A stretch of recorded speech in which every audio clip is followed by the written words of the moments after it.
needed is being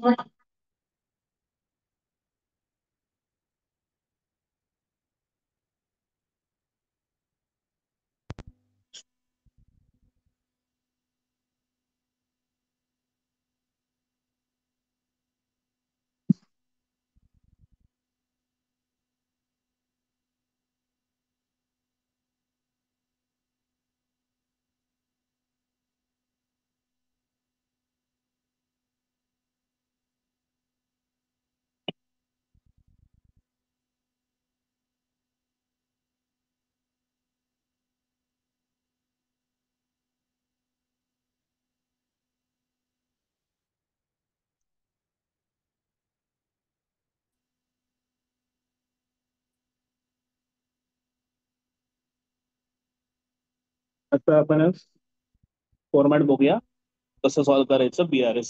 okay, format of bank reconciliation statement. दोन part आहे त्याच्यामध्ये, एक वर्किंग नोट असतं आणि एक सोल्युशन असतं. वर्किंग नोट ला मार्क्स नसतात, सोल्युशनला पूर्ण मार्क्स असतात. बट वर्किंग नोट झाली तर सोल्युशन 2 मिनिटात होतं, त्यामुळे इम्पॉर्टंट आहे वर्किंग नोट. ओके, तो आपण आयदर मोठं फुलस्केप तुमच्याकडे A4 बुक आहे तर मग खाली वर्किंग नोट, वरती वर्किंग नोट आणि खाली स्टेटमेंट असं करू शकता, किंवा एक्झाम मध्ये एका पानावरती वर्किंग नोट बनवली आणि एका पानावरती स्टेटमेंट बनवलं असंही करू शकता.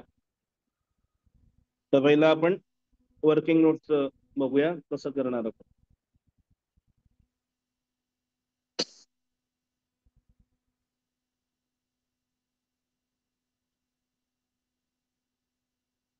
इथे येणार ट्रान्झॅक्शन नंबर. ठीक आहे, त्यानंतर आपल्याला एक कॅशबुक बनवायची आहे आणि त्याच बरोबरीने आपल्याला एक पासबुक बनवायची आहे आणि एंडला नेट इफेक्ट रेकॉर्ड करायचं आहे.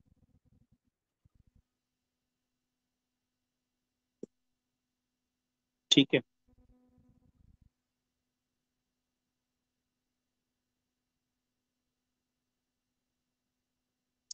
आता कॅशबुकचा विचार केला तर एक असते रिसिप्ट साइड, एक असते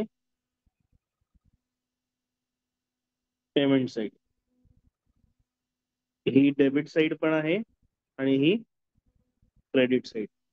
आज जर मी पासबुकचा विचार केला, इथे असतो विड्रॉवल, इकडे असतो डिपॉझिट. विड्रॉवल डेबिट साइड असते आणि डिपॉझिट क्रेडिट साइड असते.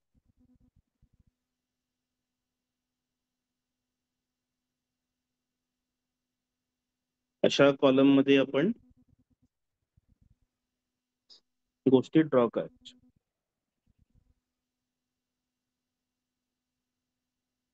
ठीक आहे,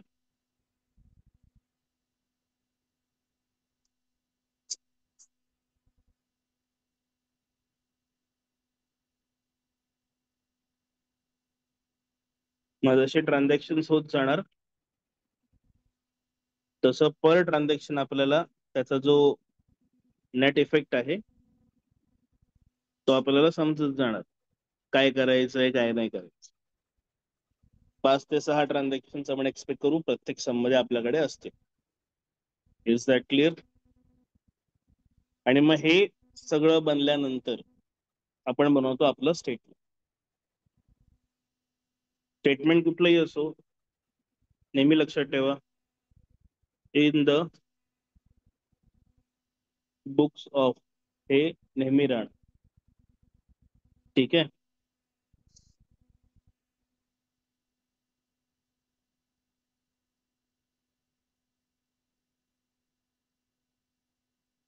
statement of bank reconciliation as on. इथे तारीख लिहायची आपल्याला, ज्या तारखेचं आपण बनवतो. लक्षात ठेवा, स्पेसिफिक डेटचं बनवलं जातं. स्पेसिफिक डेट्स बनवलं जातं. हम्म.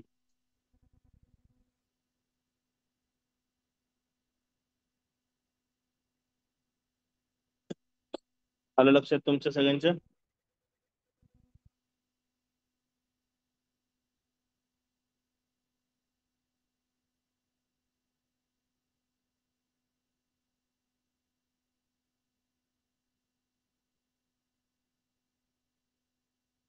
Particulars, rupees, rupees. Okay. Now balance और ओव्हरड्राफ्ट ऍज पर इधर कॅशबुक असेल किंवा पासबुक असेल, डिपेंड करतं क्वेश्चनच्या वरती. ते इथून आपण ह्या साईडला लिहितो आणि वर्किंग नोट नुसार वरती आपण लिहिलं ना नेट इफेक्ट, त्यामध्ये आयदर प्लस करायचा इफेक्ट मिळतो किंवा मायनसचा इफेक्ट मिळतो. मग जेवढे आपल्याला प्लसचे इफेक्ट मिळाले सगळे इथे लिहित जायचे आणि त्याची अमाऊंट इथे लिहायची.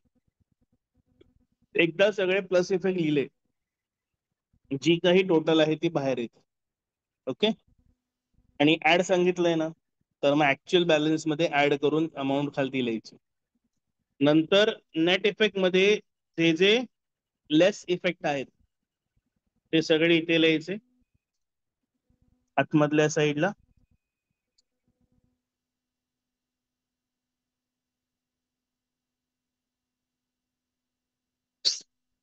आणि सगळ्यांना बाहेर घेऊन एकत्र मायनस करायचं. लक्षात ठेवा अकाउंट्स मध्ये फायनल फायनल अमाऊंटच्या कॉलम मध्ये जर ब्रॅकेटमध्ये एखादी गोष्ट लिहिली म्हणजे ती मायनस करायची. आपण असं -10 रुपीज नाही लिहित, आपण 10 आणि असं ब्रॅकेट टाकतो. 10 ब्रॅकेट म्हणजे मायनस करायचं. अकाउंटिंग मध्ये हे लक्षात ठेवा फक्त. अमाऊंट कॉलम मध्ये जर ब्रॅकेटमध्ये एखादी अमाऊंट असेल तर ती नेगेटिव्ह अमाऊंट आहे. मग नेगेटिव्ह अमाऊंट असेल तर मग वरती जर एक पॉझिटिव्ह अमाऊंट उभी असेल तर त्यातनं तिला मायनस करायची.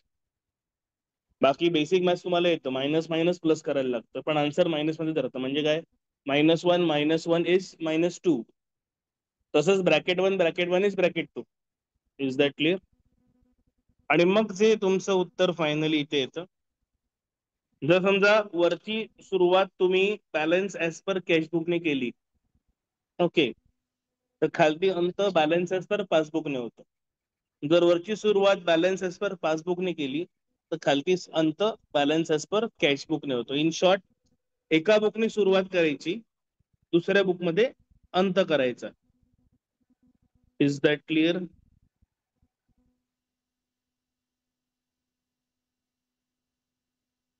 ज्याने सुरुवात केली त्याच्या अपोजिटने तुम्ही इथे संपवणार त्याला. क्लिअर आहे फॉर्मॅट? आता बॅलन्सची गोष्ट करूया आपण. 4 प्रकारचे बॅलन्स आहेत. पहिला, balance as per cash book. ह्याचं नेचर आहे डेबिट. दुसरा,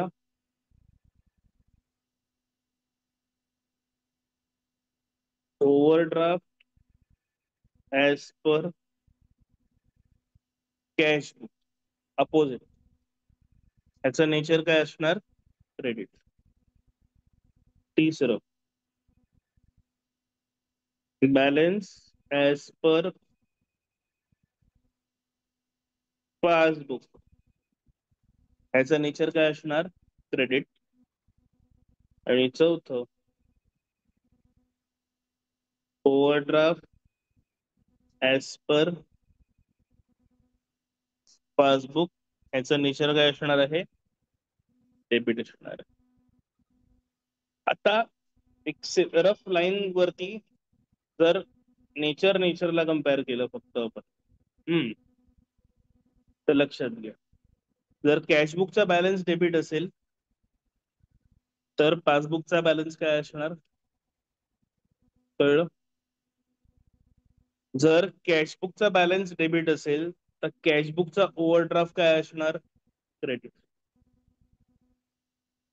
जर कॅशबुकचा ओव्हरड्राफ्ट क्रेडिट असतो तर बँकेचा ओव्हरड्राफ्ट काय असणार? म्हणजेच काय, एका बॅलन्स वरनं तुम्ही बाकीचे बॅलन्सेस लक्षात ठेवू शकता. म्हणजे तुम्हाला हा बॅलन्स लक्षात ठेवणं फक्त गरजेचं आहे की कॅशबुक मध्ये काय होतं. कॅशबुक मध्ये बॅलन्स असेल तर नेचर डेबिट आहे, ओव्हरड्राफ्ट असेल तर नेचर क्रेडिट आहे. मग ह्या दोघांवरनं जे खालचे दोन आहेत ते इझिली लक्षात राहतात. Is that clear? आता रूल लक्षात ठेवा. समजा डेबिटने आपली सुरुवात होते, ही सुरुवात आहे, स्टार्टिंग बॅलन्स नाही होतं ना आपल्या स्टेटमेंटची. हा जो आपला स्टेटमेंट आहे याच्यात आता 4 प्रकारचे बॅलन्स आहेत. म्हणजे cashbook balance, cashbook overdraft, passbook balance, passbook overdraft, बरोबर. पण नेचर किती प्रकारचे आहेत? फक्त 2. Either debit nature, either credit nature. मग जर डेबिट नेचर असेल, rule of working note, working नोटचा रूल अबाउट डिस्कस करतो. जर डेबिट नेचर असेल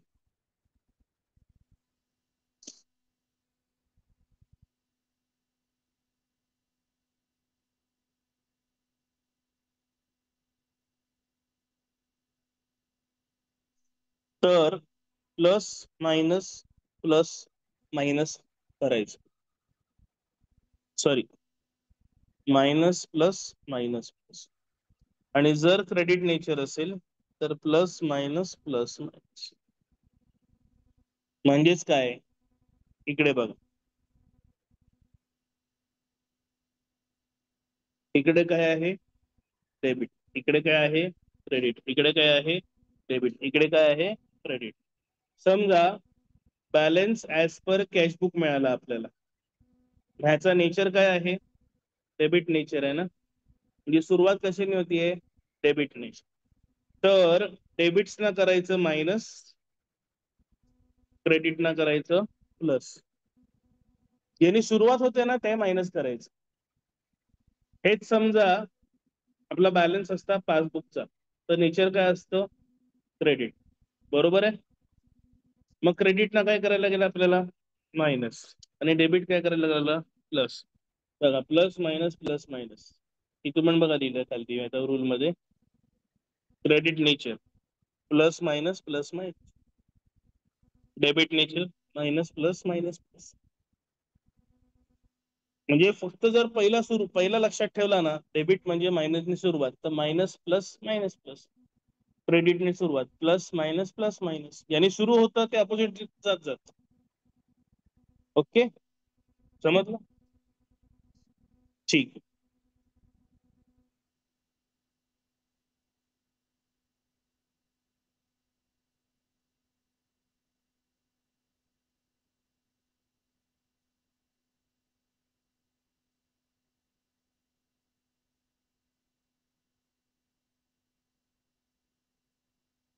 ओके,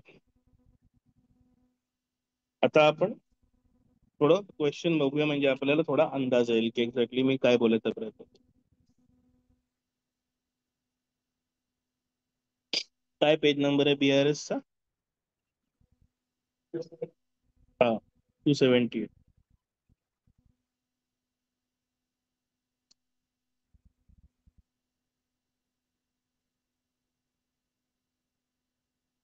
तर बघा इकडे फॉर्मॅट दिलंय 179 वरती.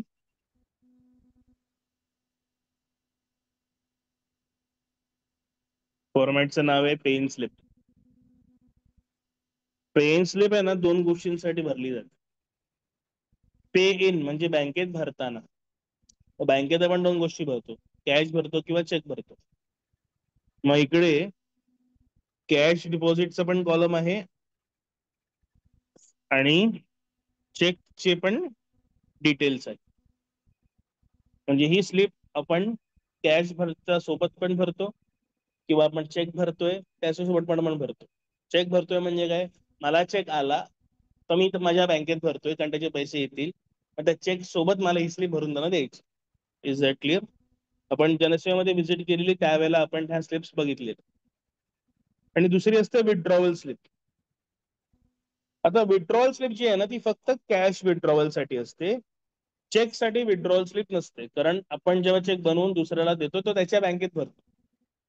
सो विड्रॉल स्लिपचं फक्त कॅश विड्रॉचं काम आहे. पण पे इन स्लिपची दोन कामं आहेत, कॅश भरायची पण कामं आणि चेक भरायची पण कामं. Is that clear? परफेक्ट. बाकी पासबुक तर मी डिस्कस केलेलं आहे, काय प्रॉब्लेम.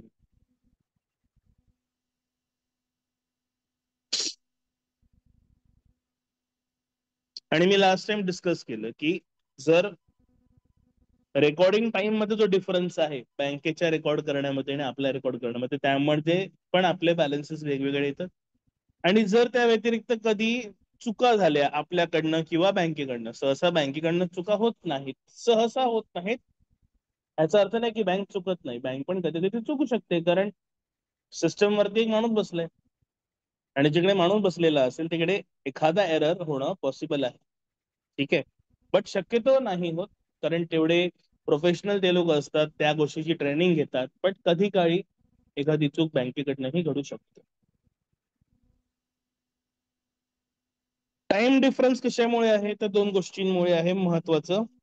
एक आहे cheque issued but not presented आणि दुसरा आहे cheque deposited but not cleared. हे जे दोन शब्द आहेत,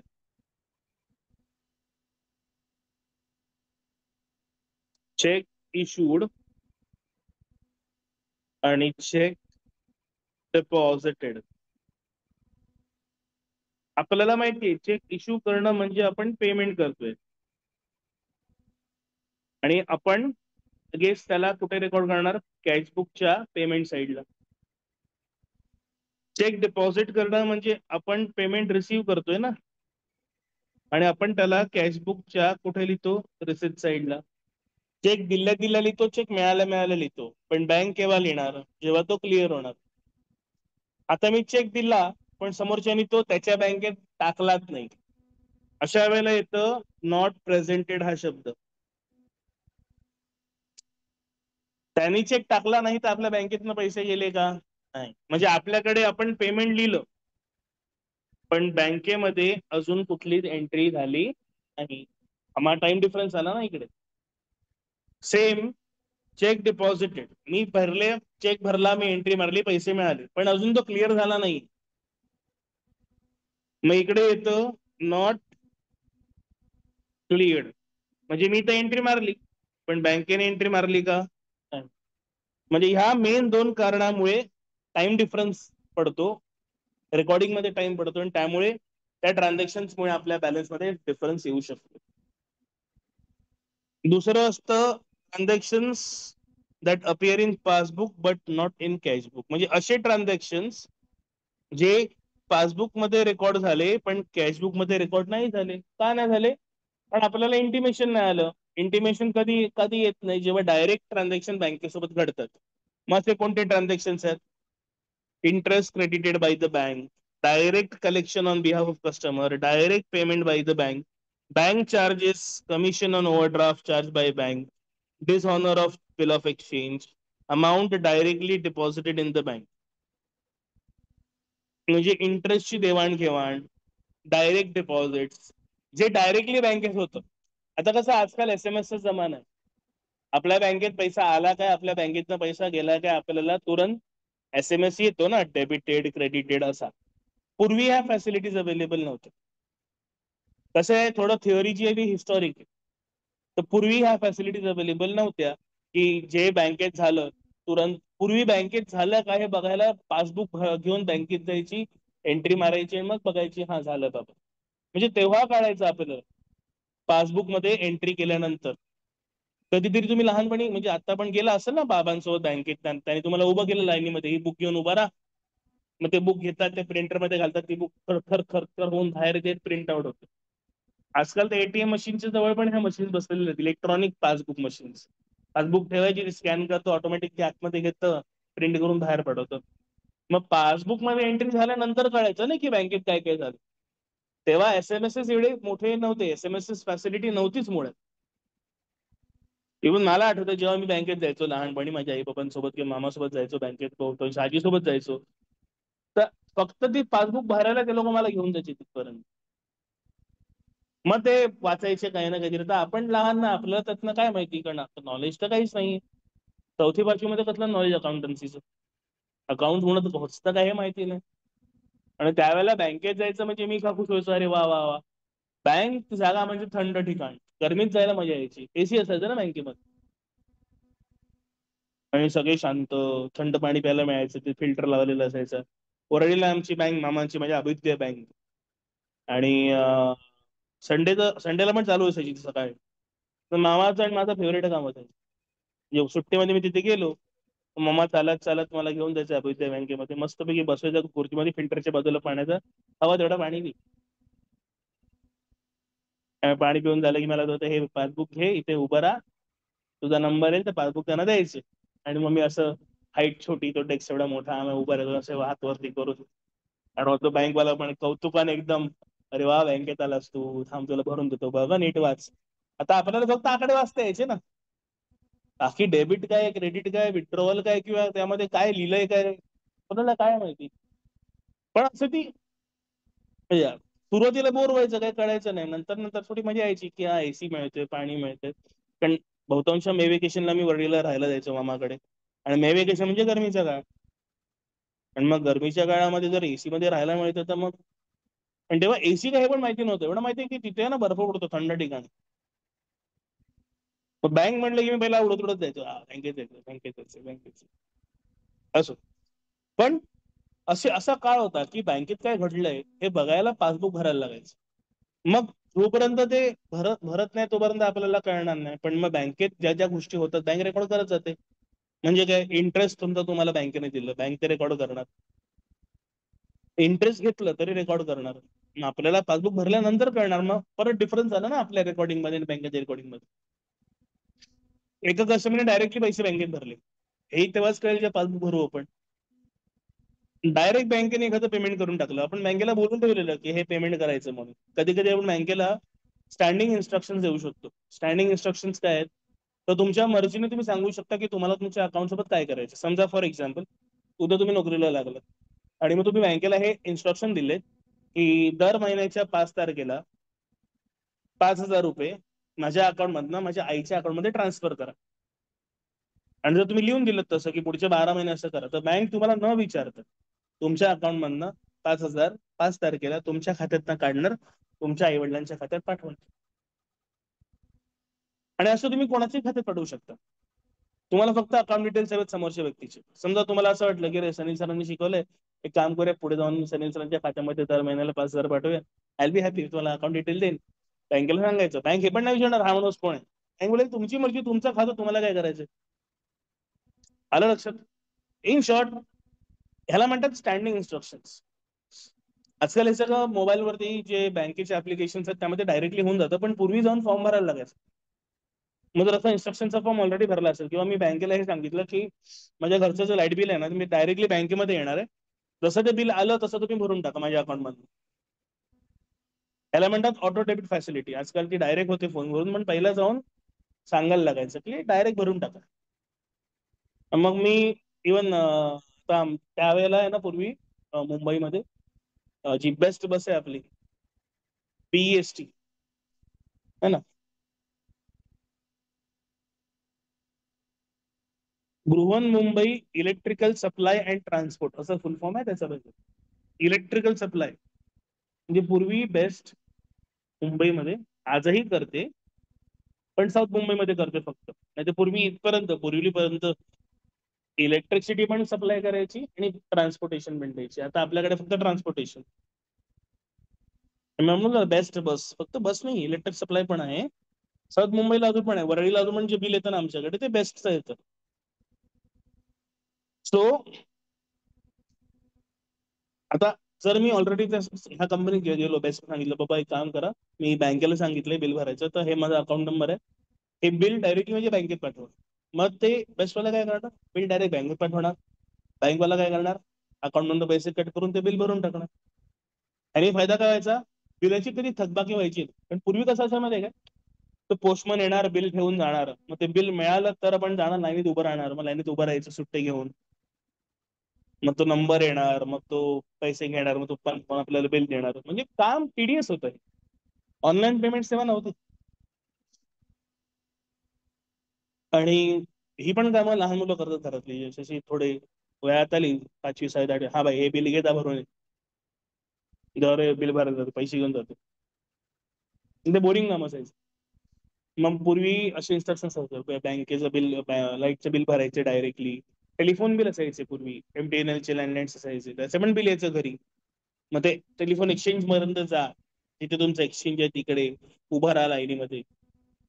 तर बोरिवलीला मी राहतो डॉन बॉस्को जवळ, आणि एक्सचेंज होतं कुठे माहितीये, चारकोपला. मग ते बस पकडून ऑल द वे चारकोपला यायला लागायचं, मग उभं राहायचं लाईनीमध्ये, मग ते बिल भरायचं, मग परत बस पकडून रिटर्न यायचं. म्हणजे फक्त एक बिल भरण्यासाठी आरामात 2 तास जायचे, कसं काय कळायचे.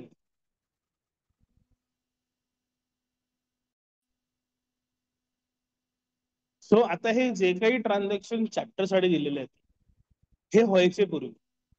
आजकाल हे कमी होतात, बिकॉज SMS येतात, ईमेल्स येतात, बरोबर की नाही.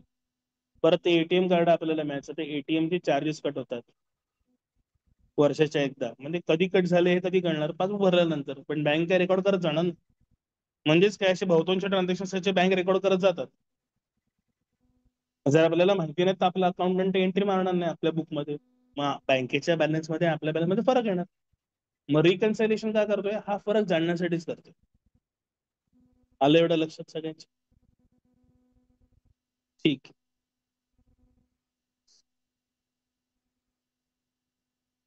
आणि लक्षात ठेवा, स्पेसिफिक तारखेला आपण रिकन्सिलेशन म्हणतो. जसं आता फॉर एक्झाम्पल, आता आजची जी तारीख आहे ती आहे 27 जानेवारी. मग आता जर मी समजा माझ्या पासबुकचा बॅलन्स बघितला, अजून जरा तो आहे 5,000, बँकेचा बॅलन्स बघितला तो आहे 3,500. मग मी आज स्टेटमेंट बनवू शकतो की आज हा फरक का आहे. तर मी दोन्ही बुक समोर घेऊन बसणार, आणि जी एंट्री याच्यात दिसते आणि याच्यात नाही ती पकडणार, आणि जी याच्यात आहे याच्यात नाही ती पकडणार. आणि मग ह्यानी की काय म्हणणार, स्टेटमेंट बनवणार की बघ हे डिफरन्सेस. आता बघ, सोपं उदाहरण तुम्हाला दाखवतो, त्याच्यामध्ये असेल दिलेलं. आता बघा, इकडे आहे कॅश बुक, आणि इकडे आहे पासबुक. कॅशबुक ज्या माणसाची आहे, पासबुक पण त्याच माणसाचं आहे. ठीक आहे. आता इकडे जे रिसिप्ट आहेत ना, ते बँकेसाठी काय असणार आहेत, डिपॉझिट्स, बरोबर की नाही. त्याचे डिपॉझिट्स. आणि आपले जे पेमेंट्स आहेत ना, असणार आहेत विथड्रॉवल्स. मग आपल्याला कम्पेअर करताना रिसिप्टला रिसिप्ट सोबत कम्पेअर करायला लागेल, म्हणजे रिसिप्टला डिपॉझिट सोबत कम्पेअर करायला लागतं बघायला. मग आता बघा इकडे, आनंद, कॅश, मोहन, दीपक. तर इकडे बघा, आनंद दिलाय ना, आणि कॅश दिलाय की नाही. मग काय राहिलं इकडे, इकडे राहिलं मोहन,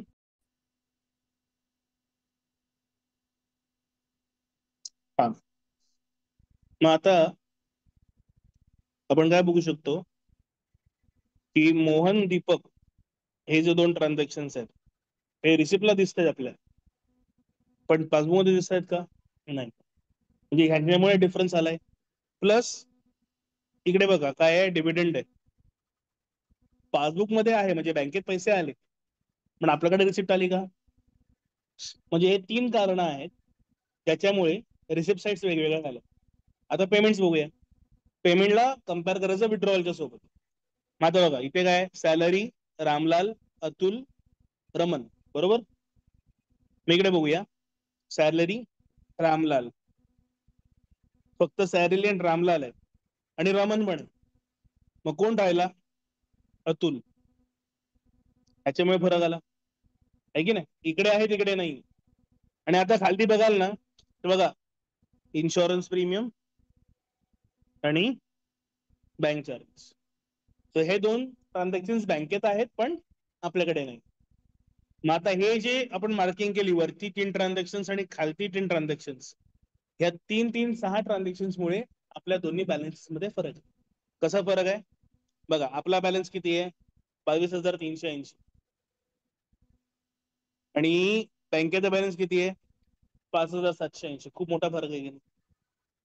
मग आता ह्याला जेव्हा रिकन्साइल करणार, अशा पद्धतीने की balance as per cashbook 22,380.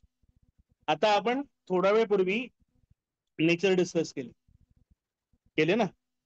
Balance as per cashbook nature काय आहे? डेबिट. मग सुरुवात जर डेबिटनी झाली तर डेबिटला मायनस करायचंय, क्रेडिटला प्लस करायचंय, बरोबर की नाही? याचाच अर्थ काय? इकडे ही डेबिट साइड आहे ना, मग हे 7,100 आणि हे 6,800 काय करायचंय? मायनस. सेम हे 6,500 आणि हे 800 काय करायचंय? मायनस. का? ही पण डेबिट साइडच आहे ना. मग आपलं स्टेटमेंट जे बनवलंय काय बघा, 1 2 3 4 केले मायनस गोष्टी, लेस मध्ये लिहिल्यात ना, आलं लक्षात? आणि क्रेडिटना काय करायचं? प्लस.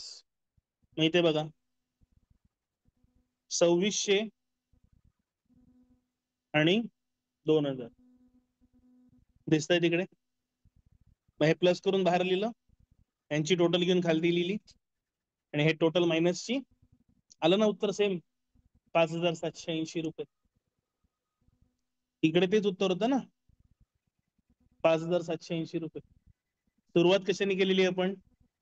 22,380 रुपयांनी. बघा स्टेटमेंटची दिसते, सोपं आहे की नाही? आता कसं पासबुक कॅशबुक दिलंय तर मग मार्किंग करणं सोपं आहे, आणि रियालिटीमध्ये हेच राहतं. आणि हे स्टेटमेंट बनवावंच लागतं प्रत्येक कंपनीला. आपण पण बनवतो खालती.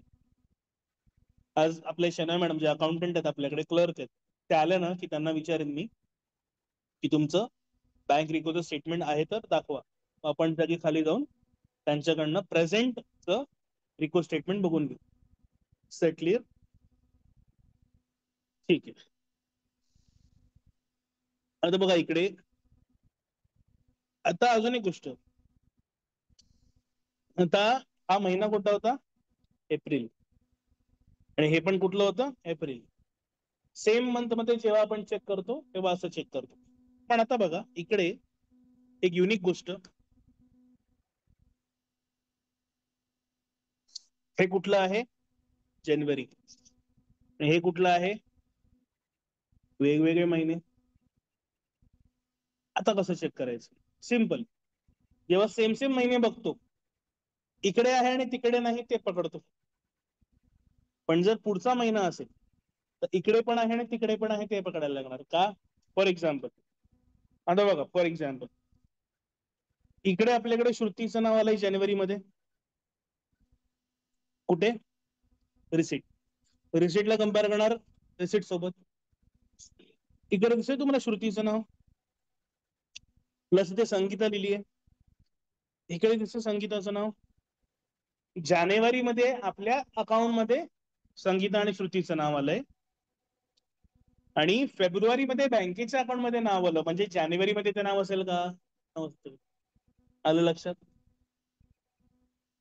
सेम आता बघा पेमेंट मध्ये, इकडे हेमंत आणि प्रवीण आणि विद्या ही नावं, हेमंत प्रवीण आणि विद्या ही नावं सेम आहेत. म्हणजे जानेवारीचा रेकॉर्ड बँकेत फेब्रुवारीत आला म्हणजे ती पकडायची ना आपल्याला. सो रूल काय ठेवायचा? तर जेव्हा आपण बुक्स कम्पेअर करतो आणि कॅशबुक आणि पासबुक जर सेम मंथचं असेल तर आपलं सोल्युशन आहे डिफरंट एंट्रीज. आणि जर कॅशबुक आणि पासबुक डिफरंट असतील तर आपलं सोल्युशन काय आहे? Same entries. पहिल्या सम मध्ये सेम मंथ होता सो डिफरंट एंट्रीज पकडल्या. या सम मध्ये अपोजिट मंथ्स आहेत म्हणून सेम गोष्टी पकडल्या. याचं उदाहरण देतो तुम्हाला अजून एक, बघा दाखवतो. एक्सरसाइज मध्ये पुढे आता बघा इकडे काय दिलंय? कॅशबुक. इकडे काय दिली आहे? पासबुक. हा महिना कोणता आहे? ऑक्टोबर. हा महिना पण कोणता आहे? ऑक्टोबर. सेम मंथ म्हणजे डिफरंट आन्सर, बरोबर की नाही? मग आता बघा रिसिटला कोणासोबत कम्पेअर करायचं? डिपॉझिट. म्हणजेच काय, पासबुकची रिसिट. पासबुकची रिसिट दुसरं नाव काय, डिपॉझिट. मग आता चेक करूया. अपर्णा इथे लिहिली आहे, अपर्णा इथे लिहिली आहे का, नाही. मग आपल्याला ही घ्यायला लागणार ना, बरोबर की नाही. अपूर्वा लिहिलंय इकडे, अपूर्वा तिकडे लिहिलंय का, हो, संपला विषय. ओमकार 3,000 लिहिलंय, इथे ओमकार लिहिलंय का, नाही. मग ओमकार घ्यायला लागेल. सुनील 4,000 लिहिले, ते सुनील लिहिलं का 4,000. म्हणजेच काय, 2 आयटम मिळाले आपल्याला. आता रिसिट साईड पुन्हा एकदा बघूया. इकडे बघा, अपूर्वाचं नाव होतं वरती खालती, सुनीलचं नाव होतं वरती खालती, इथे राजू म्हणून लिहिलंय, वरती राजू लिहिलंय का, तो घ्यायला लागणार आपल्याला. इकडे स्वानंद लिहिलंय, वरती स्वानंद लिहिलंय का, घ्यायला लागणार आपल्याला. म्हणजे रिसिट साइड मध्ये आपल्याला टोटल किती आयटम मिळाले, 4. याच्या रिसिट मध्ये 2, त्याच्यामध्ये 2. का, डिफरंट आहेत ना, म्हणून पकडले. पुढे पेमेंट्स मध्ये बघूया, पेमेंटला कम्पेअर करायचं पेमेंट सोबत, बरोबर आहे. तेजस 12,000, इकडे तेजस लिहिलंय का, नाही, पकडायला लागेल ना. अनिल 3,000, इकडे अनिल लिहिलंय का, हो, सोडून द्यायचं. बँक चार्जेस 200, बँक चार्जेस लिहिलंय इकडे, इकडे कुठे 200 रुपयाचे नाही, पकडायला लागतील ना. ऍडव्हर्टाइजमेंट 2,000, इकडे बघा 2,000 ऍडव्हर्टाइजमेंट लिहिलंय का कुठे, नाही, पकडायला लागेल ना. ड्रॉइंग 1,000 रुपये, 1,000 रुपये विड्रॉल लिहिले का, हो, हे झालं. आता ह्याला वरती कम्पेअर करायचं. इंटरेस्ट 500, वरती इंटरेस्ट आहे का 500 रुपयाचा, वैष्णवी आहे की नाही, नाही, पकडायचं ना. म्हणजे याला इन्शुरन्स 2,000, इन्शुरन्स आहे का 2,000चा, नाही. अनिल 3,000, अनिल आहे का 3,000 रुपये, आहे. टेलिफोन बिल 2,000, टेलिफोन बिल 2,000 आहे का, नाही. ड्रॉइंग्स 1,000, ड्रॉइंग्स आहे का 1,000 रुपये, हो. मग आपल्याला इकडे 3 आणि इकडे 3 मिळाले की नाही. मग आता आपल्याकडे आपले डिफरन्सेस आहेत. आता आपल्याला काय बनवायचंय, स्टेटमेंट. स्टेटमेंटची सुरुवात होते बॅलन्सने, बॅलन्स दिलाय ना इकडे, किती दिलाय, 9,800. हा आहे balance as per cash book, बरोबर की नाही. बॅलन्स ऍज पर, माझा नेचर काय आहे, मग जर डेबिट नेचर असेल तर हे काय करायचं, मायनस. हे काय करायचं, प्लस. हे काय करायचं, मायनस. हे काय करायचं, प्लस. मग आता बघा, प्लस मध्ये कोण कोण आहे, 1 2 3 4 5, 5 आयटम प्लस. मायनस मध्ये 1 2 3 4 5, 5 आयटम मायनस. सुरुवात करायची 9,800 ने, उत्तर काय आलं पाहिजे, 16,500 रुपये. इज दॅट क्लिअर, समजलंय, ठीक. मग आता ह्याचं स्टेटमेंट बनवतोय आपण, समजा. आता बघा, ह्या सम मध्ये जिथे आपल्याकडे डायरेक्टली कॅश आणि पासबुक अवेलेबल असतं, तिकडे वर्किंग नोट येत नाही. पण गरजच नाही ना, मला प्लस मायनस काय करायचं ऑलरेडी समजलं ना इकडे. मग वर्किंग नोट काय येणार, हा आहे क्वेश्चन नंबर 1, बरोबर. पेज नंबर 207, ठीक आहे. 31 ऑक्टोबर 2018, बरोबर. Statement of reconciliation as on 31st October 2018,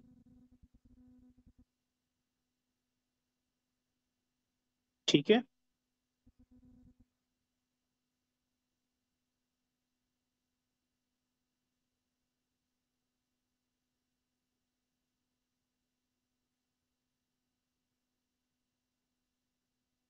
particulars rupees balance as per cash book, आणि कॅश बुकचा बॅलन्स क्लोजिंग बॅलन्स घ्यायचा. लक्षात ठेवा इकडे ओपनिंग बॅलन्स पण असतो, पण याच्याशी आपल्याला काही घेणं देणं नाही. सो 9800. ठीक आहे. मग काय करायचं आपल्याला, ऍड. पेमेंट साइड मध्ये 3 गोष्टी ऍड करायच्या, तेजस, बँक चार्जेस, ऍडव्हर्टाइजमेंट. आता विचार करायचा, पेमेंट मध्ये तेजस आहे, व्यक्ती आहे. व्यक्ती केव्हा येतो, जेव्हा चेक येतो. मग मी चेक दिला ना तेजसला. सो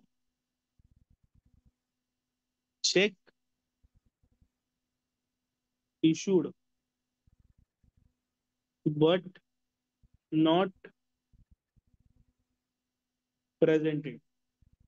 चेक दिला पण समोरच्याने प्रेझेंट नाही केला. जर प्रेझेंट केला असता तर बँकेत एंट्री आली असती ना माझ्या. आलं लक्षात. अशा 2 गोष्टी आहेत, एक आहे तेजस आणि एक आहे ऍडव्हर्टाइजमेंट. ऍडव्हर्टाइजमेंटला पण मी चेक दिला असेल. ठीक आहे. मग ह्याला मी अंडरलाईन करतो आणि इथे लिहितो तेजस आणि ऍडव्हर्टाइज. तेजस 12,000, ऍडव्हर्टाइजमेंट 2,000. नंतर आहे बँक चार्जेस. सो बँकेने चार्जेस घेतले पण त्यांनी रेकॉर्ड नाही केले. So bank charges debited by bank but not recorded in passbook, ₹200. Is that clear? अजून काय ऍड करायचंय तर इकडे इंटरेस्ट, इन्शुरन्स प्रीमियम, टेलिफोन, हे सगळे खर्च आहेत, बँकेने घेतलेत पण आपल्याकडे रेकॉर्ड नाही झाले.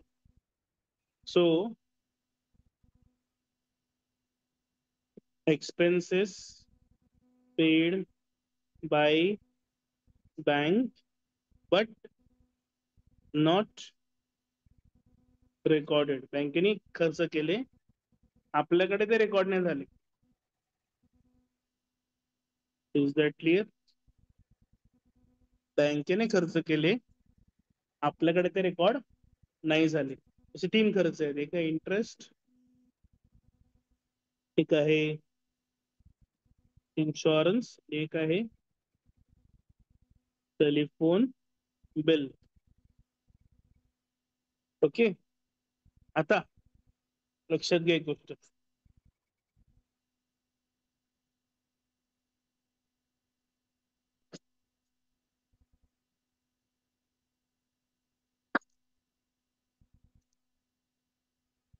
वरती आपण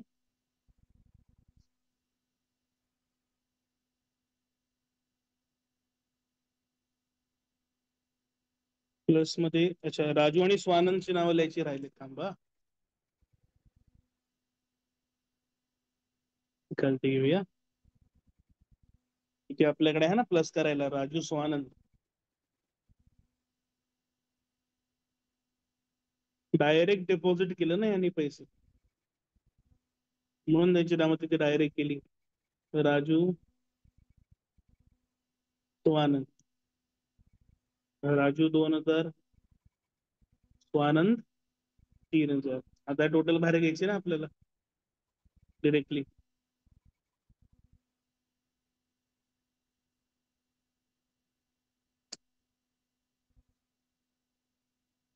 तर बघा 12, 12 आणि 2 14, 14 आणि 5 19, 19,200, 19,200 आणि 9,800,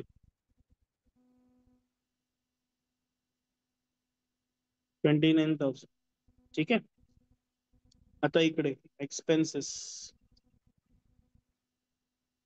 500, 2,000 आणि 2,000, बरोबर आहे.